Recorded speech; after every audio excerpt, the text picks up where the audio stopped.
پنجاب میں ضمنی انتخابات کے موقع پر 144 کا نفاذ کر دیا گیا ہے۔ لاہور، قصور، چکوال، گجرات، بھکر، وزیر آباد، ناروال، شیخوپورہ، رحیم یار خان میں دفعہ 144 نافذ کی گئی ہیں۔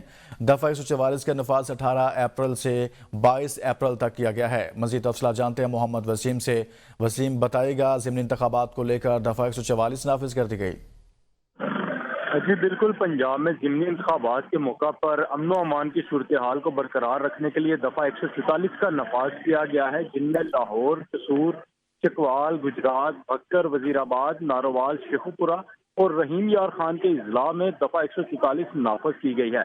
دفعہ 144 کا نفاذ 18 اپریل گزشتہ روز سے 22 اپریل تک کیا گیا ہے، جبکہ اس حوالے سے ہوم سیکرٹری پنجاب کی ہدایت پر سیکشن آفیسر کی جانب سے نوٹیفکیشن بھی باقاعدہ طور پر جاری کر دیا گیا ہے، اور ہوم سیکرٹری کا یہ بھی کہنا ہے کہ دفعہ 144 کے نفاذ پر عمل درآمد کو یقینی بنانے کے لیے تمام تر اقدامات کیے جائیں اور سیکیورٹی صورتحال کو جو ہے وہ بہتر بنایا جائے، اور اس کے ساتھ ساتھ جو ہے وہ امن و امان کی صورتحال کو بھی برقرار رکھا جائے اور عام انتخابات کے پنجاب میں ضمنی انتخابات کے موقع پر دفعہ 144 نافذ کر دی گئی ہے۔ محمد وسیم بتا رہے تھے۔ بہت